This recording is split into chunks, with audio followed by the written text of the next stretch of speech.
والصلاة والسلام على رسوله الكريم أما بعد فأعوذ بالله من الشيطان الرجيم بسم الله الرحمن الرحيم سبحان الذي أسرى بعبده ليلا من المسجد الحرام إلى المسجد الأقصى الذي باركنا حوله لنريه من آياتنا إنه هو السميع البصير. وقال النبي صلى الله عليه وسلم تعبد الله كأنك تراه فإن لم تكن تراه فإنه يراك. اللہ تبارک و تعالیٰ نے دین کے جتنے احکام بنائے ہیں، حکم دیے ہیں، ان میں سے کچھ عقلی ہیں اور کچھ نقلی ہیں. کچھ عقل میں آ جانے والے ہیں اور کچھ عقل کی حدوں سے پار ہو جانے والے ہیں.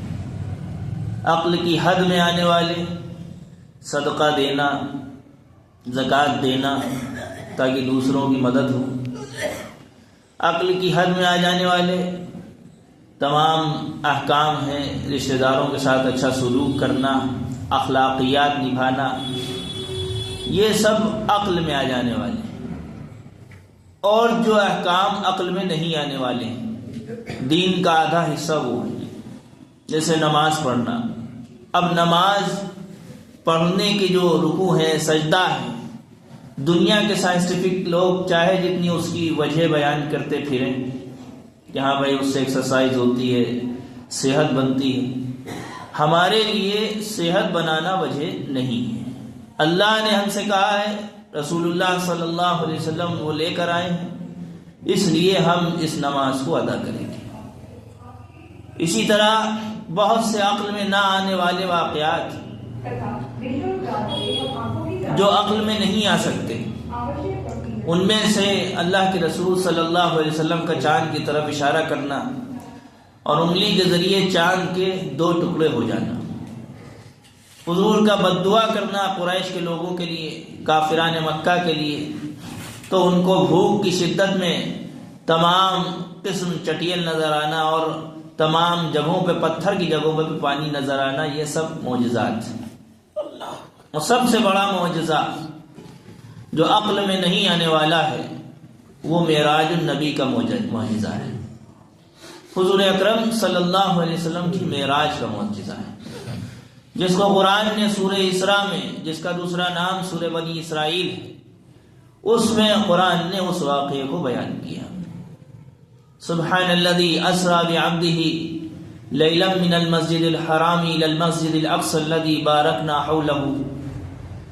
اللہ کے رسول صلی اللہ علیہ وسلم اپنی چچا زاد بہن حضرت علی کی بہن اور اپنی چچا زاد بہن حضرت ام ہانی رضی اللہ عنہ کے یہاں آرام فرما رہے تھے. اللہ کی طرف سے گویا معجزے کا معاملہ کرنا تھا، لہذا حضور اکرم صلی اللہ علیہ وسلم کے پاس پہلے آپ صلی اللہ علیہ وسلم کو مسجد حرام لایا گیا. روایتوں میں ملتا ہے کہ آپ صلی اللہ علیہ وسلم کے لیے آسمان سے سونے کی تشتری لائی گئی اور آپ کے سینے کو چاک کیا گیا، آپ کے دل کو نکالا گیا، زمزم سے دھویا گیا. اس کے بعد اس کو گویا ایک سرجری کہہ سکتے ہیں اللہ کی طرف سے یہ پیش آئی. یہ تقریباً 3 بار اس طرح کے واقعات پیش آئے ہیں. ایک بچپنے میں بھی پیش آیا اللہ کے رسول صلی اللہ علیہ وسلم کے ساتھ یہ واقعہ، اور اس واقعے پر بھی، اور ایک اور کسی موقع پر، جس میں حضور صلی اللہ علیہ وسلم کے قلب کو زمزم سے اللہ نے فرشتوں کے ذریعے سے دھلوایا ہے. اس کے بعد حضور اکرم صلی اللہ علیہ وسلم کے پاس سواری پیش کی گئی مسجد حرام کعبے کے سامنے، جس سواری کو براق کہا جاتا ہے. عربی کی ڈکشنری میں برق کہتے ہیں بجلی کو، الیکٹرک کو، لہذا بجلی سے بھی تیز دوڑنے والی سواری کو براق سواری کا نام رکھا گیا. اور اس سواری کی قد کے بارے میں بیان کیا گیا بعض لوگوں نے، محدثین نے، کہ وہ گدھے سے تھوڑی بڑی اور خچر سے چھوٹی سواری تھی. اور روایت میں ملتا ہے کہ جس جہاں تک اس کی نگاہ اس سواری کی جاتی تھی، اس اتنی دوری تک اس کے 1 قدم کی دوری تھی، 1 قدم چلتی تھی وہ، اتنی دوری کے حصے میں. حضور اکرم صلی اللہ علیہ وسلم کو اس پہ سوار کیا گیا. اس کے بعد وہیں سے آپ کو رات کے موقع پر مسجد حرام سے مسجد اقصی لائے گا۔ اسرا اور معراج دو لفظ ہیں۔ اسرا کہتے ہیں رات میں مسجد حرام سے کعبۃ اللہ سے مسجد اقصی تک لانے کو اسرا کہا جاتا ہے، اور مسجد اقصی سے بیت المقدس سے ساتوں آسمانوں کے پار لے جانے کو معراج اور عروج سے بنا ہے، معراج کہا جاتا ہے۔ لہذا آپ کو اس سواری پہ بٹھایا گیا، اور اس وقت یہ واقعہ کب پیش آیا؟ محدثین نے اکثر محدثین نے جو راجح قول بیان کیا ہے کہ یہ واقعہ ہجرت سے، مدینے کی ہجرت سے 3 سال پہلے پیش آیا۔ بعض لوگوں نے 6 مہینے بیان کیا۔ اس وقت آپ کی عمر جو بیان کی ہے اکثر محدثین نے 51 سال 6 مہینے 51.5 سال تقریباً آپ کی عمر تھی۔ اس وقت یہ واقعہ حضور اکرم صلی اللہ علیہ وسلم کے ساتھ پیش آیا۔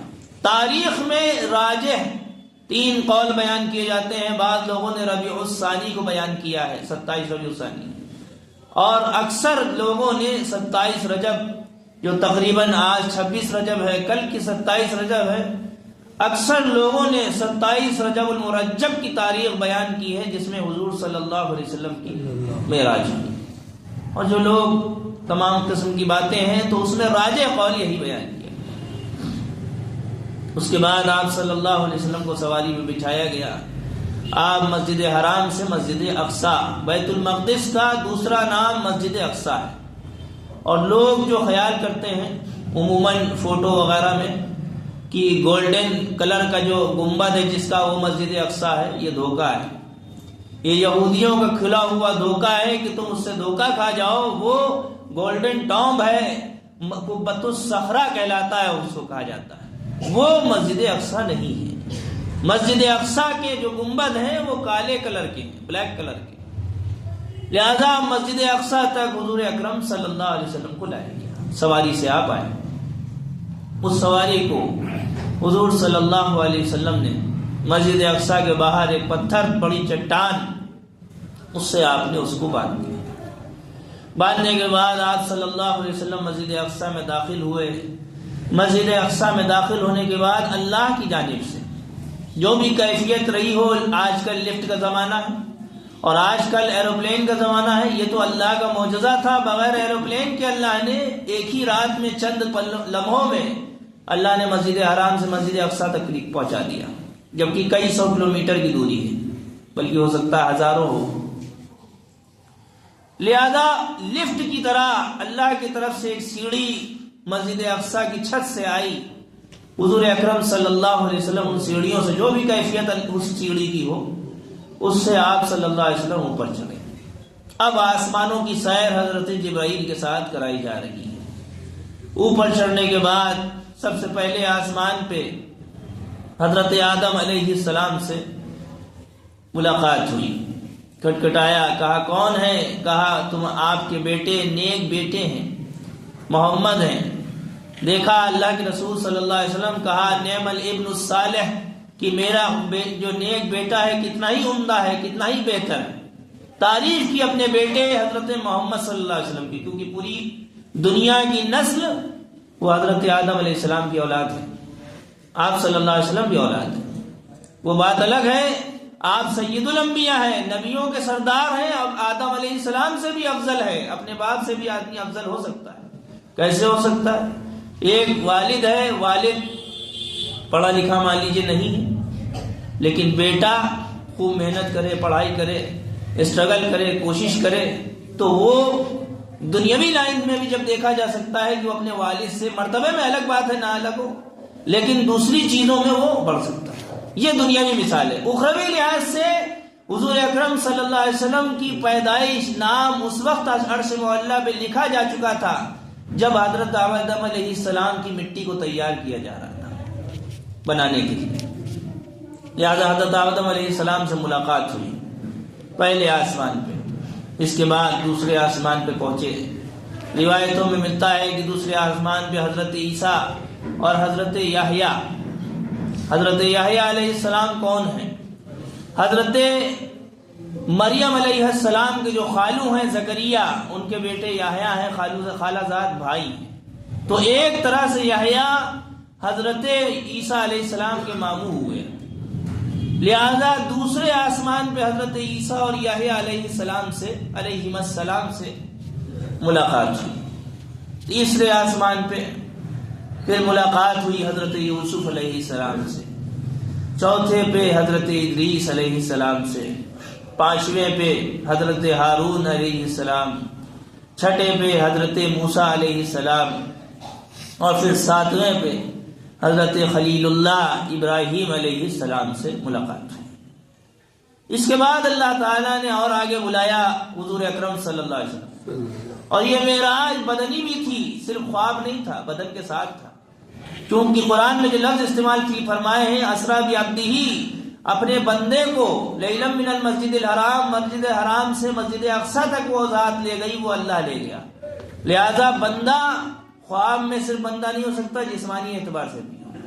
اور ایک اور بات ثابت کی کہ تمام نبیوں کے امام تو ہیں آپ، لیکن تب بھی، اور اللہ نے ملاقات کا شرف تو دیا ہے آپ کو، لیکن آپ تب بھی اللہ کے بندے ہی رہیں، بندگی کے درجے سے آپ ہٹ نہیں سکتے، کیونکہ آپ اللہ کے بندے تھے، ہیں اور ہمیشہ رہیں، اس لیے عبد کا لفظ استعمال کیا۔ اس کے بعد آگے بڑھنا ہوا، آگے بڑھنے کے موقع پہ کئی مقام سامنے نظر آئے، اور راستے میں جنت و جہنم کے جو مناظر ہیں وہ الگ ہیں، جس میں کئی جہنمیوں کو الگ الگ وجہوں سے سزائیں دی جا رہی تھی۔ کچھ لوگ تھے پیٹوں میں سانپ بھرے تھے، وہ سود و بیاج کھاتے تھے، کچھ لوگ تھے جو آگے پیچھے چیتھڑے لٹکائے ہوئے پتھر چبا رہے جہنم کے، وہ زکوٰۃ نہ دینے والے، کچھ لوگ تھے جن کے سروں کو کچلا جا رہا ہے، نمازوں کو چھوڑنے والے، کچھ لوگ تھے جو تمام قسم کے سڑے ہوئے گوشت کو کھا رہے ہیں، زنا کرنے والے، کچھ لوگ ہیں تمام قسم کے، اور جو لوگ تھے گندگی چیزیں کھا رہے ہیں، وہ تمام الگ الگ گناہوں کی تفصیلات اس میں بیان کی ہے واقعہ۔ بہرحال سدرۃ المنتہا، آخری انتہا کی جگہ، سدرہ کہتے ہیں بیری کا درخت کی، وہ بیری کے درخت کی تفصیل بیان کی گئی کہ اتنے بڑے پتے اس کے جو ہاتھی کے کان کے برابر، پھلوں کو بیان کیا گیا کہ بڑی بڑی چٹان کے برابر اس کے پھل۔ سدرۃ المنتہا کیوں کہا گیا؟ روایتوں میں مسلم شریف کی روایت ہے جس میں بیان کیا گیا کہ اللہ کے جو احکام جب آسمان سے عرش معلیٰ سے نازل ہوتے ہیں، اترتے ہیں، وہ سدرۃ المنتہا میں آ کے رک جاتے ہیں، پھر اس کے بعد وہاں سے دھیرے دھیرے نیچے اترتے ہیں۔ اسی طرح بندوں کے جو اعمال ہیں جب اوپر جاتے ہیں، سدرۃ المنتہا پہ آ کے ٹھہر جاتے ہیں، پھر اللہ کے حضور میں وہ پیش کیے جاتے ہیں، اس لیے اس کو انتہا۔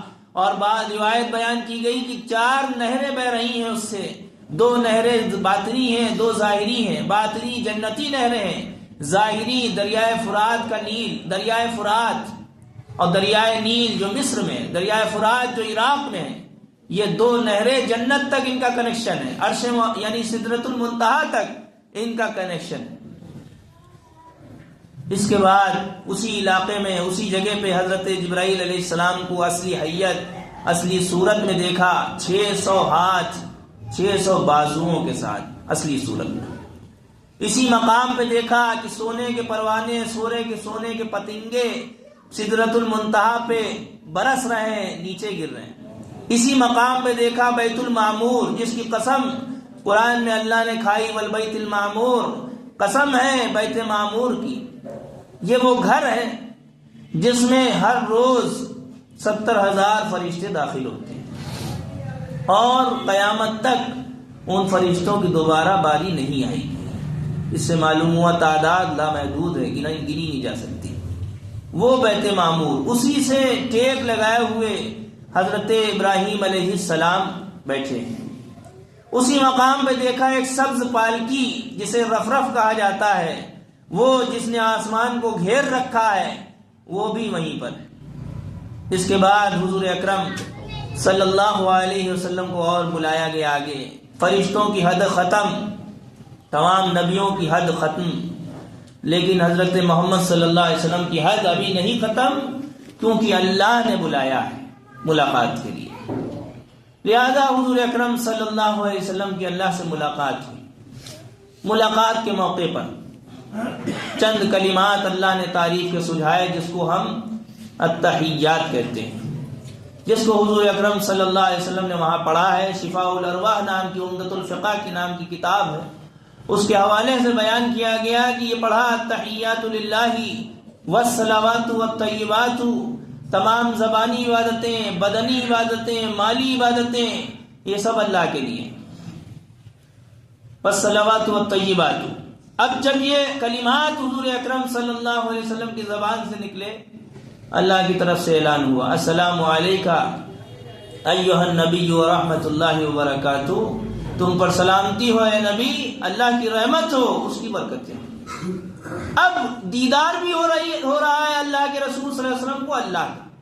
حالانکہ دیدار خداوندی کے لیے جب موسیٰ علیہ السلام کے ساتھیوں نے کہا کہ ہم اللہ کو دیکھیں گے، موسیٰ علیہ السلام نے کہا اللہ آپ کو دیکھنا چاہتے ہیں، کہا ٹھیک ہے، پہلے تم پہاڑ کی طرف دیکھو جس کی طرف ہم تجلی کریں گے۔ جب تجلی فرمائی ہے، پورا پہاڑ ٹکڑے ٹکڑے ہو گیا، حضرت موسیٰ بے ہوش ہو کے گر پڑے۔ یہ تو اللہ نے قوت دی تھی نبی اکرم صلی اللہ علیہ وسلم کی آنکھوں کو، لیکن تب بھی وہ اللہ کے بندے ہیں، پھر سے لفظ میں رہیں گے، چاہے جتنی اللہ نے قوت و نگاہیں دی ہو، رہیں گے اللہ کے بندے۔ لہذا حضور اکرم صلی اللہ علیہ وسلم کو آنکھیں دی ہیں ایسی کہ اللہ کا دیدار کر رہے ہیں۔ اور روایتوں میں آپ نے پڑھا ہوگا، بندہ جب جنت میں اللہ کا دیدار کرے گا تو وہ تمام چیزوں کو بھول جائے گا، بلکہ بعض روایتوں میں ملتا ہے 40 سال تک وہ اللہ کو دیکھتا رہے گا بیک وقت، نگاہیں نہیں ہٹیں گی۔ اس موقع پر جب دیکھ رہے ہیں اللہ کے رسول صلی اللہ علیہ وسلم، اللہ سے ملاقات چل رہی ہے، دیکھ بھی رہے ہیں، تعریف بھی ہو رہی ہے کہ تم پر سلامتی ہو اے اللہ کے اے نبی، اللہ کی رحمت ہو، اللہ کی برکتیں ہوں۔ اس موقع پہ بھی عرش پر جس نبی نے اپنی امت کو یاد کیا وہ حضرت محمد صلی اللہ علیہ وسلم۔ اس موقع پر فرش پہ تو نبی نے ہمیشہ یاد کیا، عرش پہ بھی تعریف کے موقع پر، دیدار خداوندی کے موقع پر بھی جس نے یاد کیا ہے، قربان جائیں ایسے نبی پر، وہ حضور اکرم صلی اللہ علیہ وسلم، جنہوں نے صرف اتنا نہیں کہ بس ہم پر تعریف ہو، السلام علینا وعلی عباد اللہ الصالحین، اے اللہ ہم پر سلامتی آپ بھیج رہے ہیں، ہم پر بھی ہو، اے اللہ تیرے جو نیک بندے ہیں ان پر بھی اے اللہ سلامتی بھیجیے، ان پر بھی سلامتی۔ جب فرشتوں تک اس کی خبر پہنچی اللہ کی اس کلام کی اس گفتگو کی، تو فرشتوں کی زبان سے کلمہ شہادت نکلا، اشہد ان لا الہ الا اللہ واشہد ان محمدًا عبدہ ورسولہ، جو التحیات کے آخری کلمات ہیں کہ میں گواہی دیتا ہوں کہ اللہ کے سوا کوئی معبود نہیں، میں گواہی دیتا ہوں کہ محمد صلی اللہ علیہ وسلم اس کے بندے، اس کے رسول۔ یہ فرشتوں نے الفاظ دہرائے ہیں، بس بولے ہیں جب یہ گفتگو اتنی ہو چکی، اللہ کے رسول صلی اللہ علیہ وسلم کی ملاقات ہو چکی، مکمل ہو گئی، نماز کا تحفہ دیا گیا، تفصیل ہے 50 نمازیں ملی۔ 50 نمازوں کے بعد حضرت موسیٰ علیہ السلام نے کہا میری امت پہ تو چند نمازیں تھی، نہیں پڑھ پاتے تھے، آپ کی امت کیسے پڑھے گی؟ کئی بار جانا ہوا، اللہ سے کم کراتے رہے، 5 نمازیں ملی۔ آخری میں بھی حضرت موسیٰ علیہ السلام نے کہا اور کم کرائیے، اللہ کے رسول صلی اللہ علیہ وسلم نے فرمایا کہ مجھے شرم آتی ہے اب اللہ کے پاس دوبارہ کم کرانے کا۔ اللہ کی طرف سے اعلان ہوا کہ جاؤ تم پڑھو گے 5، ملیں گے تمہیں اس کے بدلے 50۔ 5 نمازیں پڑھو گے، ثواب و اجر ملے گا 50 نمازوں کا، کیونکہ ہمارے یہاں بات جو کہہ دی گئی تو کہہ دی گئی، اب وہ بات بدلی نہیں جائے گی۔ لہذا اللہ کے رسول صلی اللہ علیہ وسلم عرش معلیٰ سے لوٹ کر آئے۔ اب دیکھیں عرش معلیٰ میں بھی اللہ کے رسول نے یاد کیا ہے اور فرش پہ بھی یاد کیا۔ فرش پہ یاد کرنے کا موقع دیکھیں، حضرت عائشہ رضی اللہ عنہ، حضور صلی اللہ علیہ وسلم نے دعا کیا اللہ عائشہ کی مغفرت فرما۔ حضرت عائشہ بڑی خوش ہوئی، گود میں سر لگ گیا، اتنی خوش ہوئی، کہا اے عائشہ تم اس سے خوش ہو رہی ہو؟ میں اپنی امت کے لیے روزانہ یہ دعا کرتا ہوں۔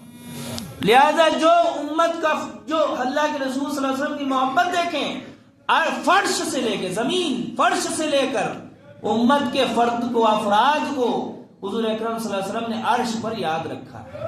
اور امت اتنی گئے گزری ہے، گھٹیا لوگ ہیں، گویا اللہ کے حکموں کو ہم سب ایسے توڑنے والے، رسول کی گویا گستاخی کرنے والے ہیں کہ حضور صلی اللہ علیہ وسلم کی دعا کے صحیح معنوں میں حقدار نہیں ہونے چاہیے۔ وہ تو اللہ کا کرم ہے، ورنہ امت پر اب تک عذاب آ چکا ہوتا۔ حضور صلی اللہ علیہ وسلم واپس تشریف لائے، تمام انبیاء، جیسے گھر کا ایک رواج ہوتا ہے کہ مہمان آتا ہے اس کو چھوڑا جاتا ہے دروازے تک، تمام انبیاء نیچے تشریف لائے اور مسجد اقصیٰ میں تشریف لانے کے بعد تمام انبیاء کی امامت حضور اکرم صلی اللہ علیہ وسلم نے فرمائی۔ صبح کے تقریباً موقع ہو چکا تھا، اس موقع پر تمام انبیاء نے اس سے یہ ثابت کرنا تھا جس طرح یہ سید الانبیاء ہیں اسی طرح یہ امام الانبیاء بھی ہیں، نبیوں کے جس طرح سردار ہیں نبیوں کے امام بھی ہیں۔ یہ امامت کرو کی اللہ کے رسول صلی اللہ علیہ وسلم نے تمام نبیوں کی۔ اس کے بعد واپس تشریف لے آئے۔ واپس تشریف لانے پہ تصدیق دیکھے، قریش کے قافلے کو اور واپس آنے کے بعد مکے کے لوگوں کو بتایا۔ ام ہانی رضی اللہ عنہ نے پہلے کہا کہ نہ بتائیے گا، لوگ غلط سمجھیں گے، لوگ کہیں گے ایک رات میں کیسے پہنچ گئے، لیکن اللہ کی طرف سے اعلان تھا، لہٰذا حضور صلی اللہ علیہ وسلم نے اعلان فرمایا، بتایا۔ حضرت ابوبکر صدیق سب سے پہلے شخص ہیں جنہوں نے زبردست تصدیق کی ہے معراج کی، حضور صلی اللہ علیہ وسلم کی معراج کی۔ لوگوں نے کہا ہے ابوبکر کیا تم یہ کسی کی بات کی تصدیق کرو گے جو ایک دن میں مسجد حرام سے مسجد اقصیٰ چلا جائے، کیا تم تصدیق کرو گے؟ کہا کون ہے؟ کہا محمد صلی اللہ علیہ وسلم ہے۔ کہا اگر محمد صلی اللہ علیہ وسلم ہے تو میں بالکل تصدیق کرتا ہوں، من و عن تصدیق کرتا ہوں۔ کہا ایسی تصدیق کرتے ہو؟ کہا اس سے بھی عجیب و غریب باتیں جو حضور صلی اللہ علیہ وسلم کی ہیں، آپ صلی اللہ علیہ وسلم کے اوپر آسمان سے وحی آتی ہے، میں اس کی بھی تصدیق کرتا ہوں۔ تو یہ کیا ہے؟ اس کے بعد حضور صلی اللہ علیہ وسلم کی تصدیق حضرت ابوبکر صدیق رضی اللہ عنہ نے یہ فرمائی۔ اور تصدیق دیکھیں کافروں اور ان لوگوں کی جو اہل کتاب کہلاتے تھے، عیسائی اور کرسچینٹی سے تعلق رکھتے تھے۔ علامہ ابن کثیر نے ابو نعیم اصبہانی کے حوالے سے دلائل النبوہ کی کتاب میں واضح بیان کیا ہے کہ رومن امپائر کا ایریا اس وقت بہت بڑا تھا، جس طرح اس وقت سپر پاور، ظالم سپر پاور جو سمجھی جاتی ہے، جو تمام مسلم ممالک پر قبضہ کرنے کے لیے کوشاں رہتی ہے، اس زمانے میں بھی رومن امپائر تھے جو سپر پاور سمجھے جاتے تھے۔ اس کے بادشاہ کو قیصر روم اور بادشاہ کا نام ہرقل تھا اس وقت، لہذا اس کے علاقے میں ایک تجارتی قافلہ اور بزنس کرنے والا قافلہ مکے کا گیا ہوا تھا۔ ابو سفیان جو ایمان نہیں لائے تھے وہ بھی اس قافلے کے سردار تھے، ان کے پاس یہ خبر پہنچی۔ حضرت ابو سفیان کو معلوم تھا یہ واقعہ پیش آیا، اور دہیہ قلبی رضی اللہ عنہ کو اللہ کے رسول صلی اللہ علیہ وسلم نے بھیجا خط لے کے مکے سے کہ جاؤ اور ان کو اس قیصر روم کو پیغام دو اسلام کا۔ خط لے کے پہنچے، کہا کون ہے؟ کہا محمد صلی اللہ علیہ وسلم کی جانب سے پیغام آیا ہے۔ جمع کیا سب کو اور وہ تجارتی قافلہ بلایا، ابو سفیان کو بلایا، کہا کہ بتاؤ محمد جو تمہارے یہاں ہے وہ کیسے ہیں، ان کا کردار کیا ہے، ان کی کوئی بات بتاؤ۔ ابو سفیان کہتے ہیں، روایت میں بیان کرتے ہیں بعد میں، کہ میرے دل میں آیا ہر سچی جھوٹی بات لگا دیں، لیکن بعد میں اگر جھوٹ ثابت ہو جاتا ہے تو لوگ مجھ پہ ہنستے، اس لیے ایسی بات کہو جو عقل میں نہ آئے۔ ہم نے کہا کہ دیکھیے وہ ایسا دعویٰ کرتے ہیں کہ وہ ایک ہی رات میں مسجد حرام سے مسجد اقصیٰ جو کئی سو بلکہ ہزار کلومیٹر دور ہے اور وہاں سے یہاں تشریف لے آئے ایک ہی رات میں، اور اسی رات میں چلے بھی گئے۔ اس وقت ایلیا جو فلسطین کا دوسرا نام تھا، وہاں کا جو عیسائی پادری تھا وہ کھڑا تھا، اس نے آ کے اعلان بتایا کہ اے قیصر روم، میں اجازت چاہتا ہوں، میں کچھ بات کہنا چاہتا ہوں۔ میں اس رات میں وہاں موجود تھا اور میں نے اس رات میں تمام مسجد اقصیٰ کے سب دروازے بند کر دیے، لیکن ایک دروازہ بند نہیں ہو رہا تھا۔ جب وہ دروازہ بند نہیں ہوا تو میں وہ چھوڑ کے چلے آیا۔ صبح کے وقت میں نے دیکھا کہ چٹان کے اوپر کسی سواری کے باندھنے کے نشان ہیں اور اندر کے حصے میں کچھ لوگوں کے نماز پڑھنے کے نشانات ہیں۔ میں سمجھ گیا کہ گزری ہوئی رات کوئی نہ کوئی نبی اس جگہ پر آئے ہیں جنہوں نے نماز پڑھی۔ یہ ہے اہل کتاب کرسچینٹی سے تعلق رکھنے والا شخص جو گواہی دے رہا ہے۔ اور قرآن پاک میں جو لفظ استعمال فرمایا، لیلا من المسجد الحرام الی المسجد الاقصی الذی بارکنا حولہ، مسجد اقصیٰ کے ارد گرد ہم نے برکت دی۔ اس کی برکت کے بارے میں مفسرین نے لکھا ہے دونوں برکتیں اللہ نے اس کو دی ہیں۔ دنیاوی برکت یہ ہے کہ فلسطین، سیریا، شام، یہ سب ملا کے شام کہلاتا ہے، سیریا، فلسطین اور آس پاس کے جو ایک دو ملک ہیں، ان سب کے دنیاوی برکتیں یہ ہیں کہ سب سے زیادہ ہریالی، سب سے زیادہ اپجاؤ علاقہ جو ہے وہ فلسطین کا، ان سے یہ شام کا علاقہ اور فلسطین کا علاقہ۔ دنیاوی برکت۔ دینی برکت یہ ہے کہ حضرت اسحاق علیہ السلام جو ابراہیم کے بیٹے ہیں، ان کی نسل میں ان علاقوں میں 3500 انبیاء اور نبی پیدا ہوئے ہیں ان جگہوں پہ۔ یہ دینی برکتیں ہیں، اتنی برکت دی ہے۔ انہ هو السمیع البصیر، بے شک اللہ سننے والا دیکھنے والا ہے۔ اللہ تعالی ہم سب کو عمل کی توفیق عطا فرمائے۔ جس نبی نے عرش سے فرش سے عرش تک ہم کو یاد رکھا، ہم کو بھی چاہیے کہ ہم خاص موقع پہ اس کو یاد نہ رکھیں کہ بس رمضان آیا یاد کر لیا، شعبان آیا یاد کر لیا، 12 ربیع الاول آیا یاد کر لیا۔ چند موقع نہیں، پوری زندگی کی سانس قربان کر دیں تب بھی اس کی یاد کا حق ادا نہیں کر پائیں گے۔ اور دوسری بدعت جو اس موقع پر ہے، 27 رجب کو لوگ ہزاری روزہ رکھتے ہیں کہ ایک روزہ 1000 روزے کے برابر ہے۔ کہیں بھی حدیث سے، صحابہ سے، تابعین سے، ولیوں کی زندگی سے کہیں بھی یہ ثبوت نہیں ملتا کہ ایک روزہ 1000 روزوں کے برابر ہے، فلاں نمازیں بڑی خاص ہیں۔ یہ بدعات و خرافات ہے۔ اللہ ان تمام بدعتوں سے ہم سب کی حفاظت فرمائے۔